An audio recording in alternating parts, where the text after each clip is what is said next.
আজকের যে জিনিসটা নিয়ে কথা বলবো তার সম্বন্ধে বলার আগে একটা জিনিস বলার খুব দরকার আছে। ভোগ কত প্রকার? না, ভোগ অনেক প্রকার। ওই ধরুন, ভোগ মানে খাবার, আর ধরুন ভোগ মানে হলো এই আপনার কাছে প্রচুর টাকা পয়সা আছে, আপনি সেগুলোকে ভোগ করছেন, আপনি প্রচুর ঘুরতে যাচ্ছেন, মজা করছেন, মস্তি করছেন, জীবন কাটাচ্ছেন, ওই যাকে বলে সম্পত্তি ভোগ করার মতো, বুঝলেন তো? এছাড়াও অনেক ধরনের ভোগ হয়, কিন্তু আজকের যে ভোগটাকে নিয়ে কথা বলতে গিয়ে যদি হাজারটা ভোগের কথা বলে দিই তাহলে আপনারাই ভোগ হিসাবে আমায় গিলে খাবেন, ঠিক আছে? তাই বেশি না বকে ভাট করা যাক স্টার্ট, ঠিক আছে? যাই হোক, যে কথাটা বলতে যাচ্ছিলাম, ভোগ হইচইয়ের একটা ওয়েব সিরিজ। আরে আমি জানি যে তোমরা যারা আমার ভিডিও দেখো ভোগ সিরিজটা নিয়ে তোমরা সবাই জেনে গেছো, কারণ ট্রেলার, টিজার, আউটপুট সব হ্যান ত্যান। আউটপুট কি ভাই, যা তা। যাই হোক, সব কিছু নিয়ে আলোচনা হয়ে গেছে, বলা হয়ে গেছে। এবার পালা হচ্ছে সিরিজটা দেখে রিভিউ করা, যে কেমন লাগলো। এটা বেসিক্যালি একটা ভয়ের, ভূতের, মানে একটা কি বলা যায়, তুমি যদি ঘরে একা থাকো, লাইট বন্ধ করে, যদি ডলবি ডিজিটাল সাউন্ডের একটা বড় স্ক্রিনে যদি এই জিনিসটাকে ফুল দমে দিয়ে, মানে একেবারে সেই ফিল নিয়ে আর কি, নাইট বাল্ব জ্বললে আরও ভালো হয় যদি সেটা রেড কালারের হয়। এবার পুরো জিনিসটাকে নিয়ে তুমি যদি দেখতে বসো তাহলেই আসল মজা। লাগবে ভয়, এমনকি বাথরুমে যেতেও লাগবে ভয়। এটা যদি ভেবে থাকো তাহলে ভুল, কারণ এই সিরিজটা দেখে আমার ভয় লাগেনি। মানে প্রথমেই স্পয়লার দিয়ে দিলাম, আমি জানি এটা শুনে হয়তো তোমাদের খারাপ লাগবে, কিন্তু ভিডিওটা লাস্ট পর্যন্ত দেখো, আমি বলছি পুরো জিনিসটা বুঝতে পারবে কেন বললাম। আর নতুন হলে সাবস্ক্রাইব করো, আর এই ফেসবুক থেকে দেখলে ফলো করো। জানি তোমরা করে দেবে, ভালোবাসো তো, আর বাঙালির তো পাশে থাকবে, যদিও আর বললাম না, থাক। যেটা বলছিলাম সেটা হচ্ছে ভোগ। কেমন লাগলো?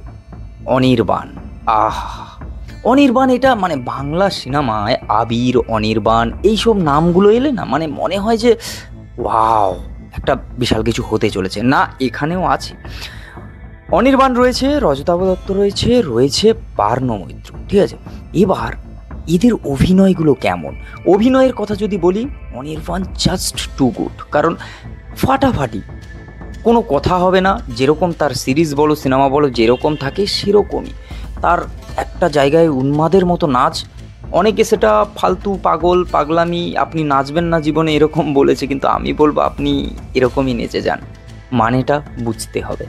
সত্যি বেশ ভালো ওই জায়গাটা। এই সিরিজের গল্পটা যদি বলতে যাই স্পয়লার না দিয়ে, তাহলে এরকমই বলা যেতে পারে। অনির্বাণ হচ্ছে একটা বাজারে যায়, মানে দোকান টাইপ অফ কিছু, সেখানে কিন্তু এরকম মূর্তি টূর্তি সব কিছু পাওয়া যায়। সেখান থেকে একটা ঠাকুরের সুন্দর মূর্তি সে পছন্দ হয়, সেটাকেই নিয়ে আসে, আর তারপর থেকেই স্টার্ট হয় ভোগ, মানে ভোগ দেওয়া। তারপর এই ভোগ কথাটা 108 বার শোনা যায় এই সিরিজে। আর একটা জিনিস যেটা, তারপর আস্তে আস্তে এন্ট্রি হয় পার্নো মৈত্রের। আর পার্নোর যে ভোগ, খিদে, মানে যে ব্যাপারটা যে থাকে পুরো সিরিজে ভালোভাবে দেখতে পাবে। আর এই সিরিজের যে মোটিভ ভয় পাওয়ানো, সেটা বাদে সব কিছুই পাওয়া গেছে আপাতত। এবার পাশের বাড়ির কাকা রজতাভ দত্ত, সে এসে বলে সব কিছুর একটা নিয়ম রয়েছে, সব পুজোর একটা ব্যাপার রয়েছে, সেগুলো বোঝায়। এই এপিসোডে এইগুলো দেখার পরেও বোঝা যায় যে রজতাভ দত্ত বেশ ভালো অভিনয় করেছে। এমনকি এমন জায়গা আছে কোথাও যে হচ্ছে পুরো জিনিসটাকে দেখে বোঝা যায় যে এখানে সিরিজটা বেশ ভালো হতো ভয়ের ব্যাপারটা, ভূতের ব্যাপারটা যদি সাইডে রাখা হতো। মানে সেটা আমার পার্সোনাল ওপিনিয়ন, ঠিক না আবার ওপিনিয়নও, মানে সেরকমই, বুঝলে তো? তবে এইটুকু আমি বলতে পারি, বেশ ভালো,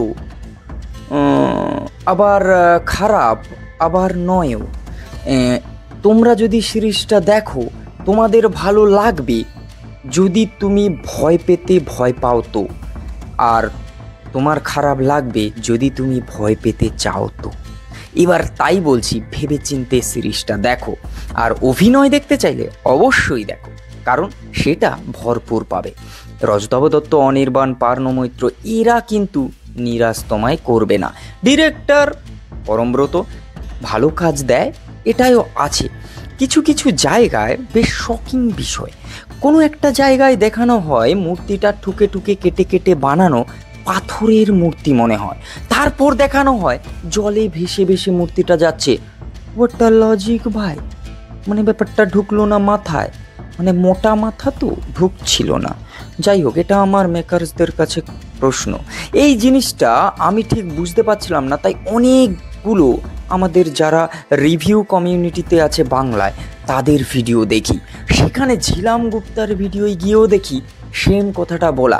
তখন আমি দেখলাম যে না, আমি যেটা লক্ষ্য করেছি সেটা কেউ তো লক্ষ্য করেছে, তাই হ্যাটসঅফট ঝিলাম দিই, তুমি ফাটিয়ে দিয়েছো, ভালো লেগেছে। যাই হোক, এবার সেই জায়গা থেকে আমি একটু কনফিডেন্ট পেয়ে গেলাম এই ব্যাপারটা। যাই হোক, এই ছিল এই সিরিজের পূর্ণাঙ্গ রিভিউ। তা যে ব্যাপারটা বলার ছিল সেটা হলো, please subscribe my YouTube channel. আর তুমি যদি ফেসবুক থেকে দেখে থাকো তাহলে অবশ্যই ওই কি বলে ফলো করো, লাইক করো আর বন্ধুদের শেয়ার করো, যদি তার কাছে হইচইর সাবস্ক্রিপশন থাকে, না হলে দেখবেই বা কী করে, এটাই ফ্যাক্ট। যাই হোক, তো চলো দেখাচ্ছে নেক্সট ভিডিও খুব তাড়াতাড়ি। জানি দেরি হচ্ছে, কি আর করা যাবে, শরীরের নাম জগন্নাথ, কাজ করছে না, দুদিন ছাড়াই খারাপ হয়ে যাচ্ছে, এটাই প্রবলেম। জগন্নাথ বলতে মনে পড়লো, এটাকে আবার পলিটিক্যালি ভেবো না।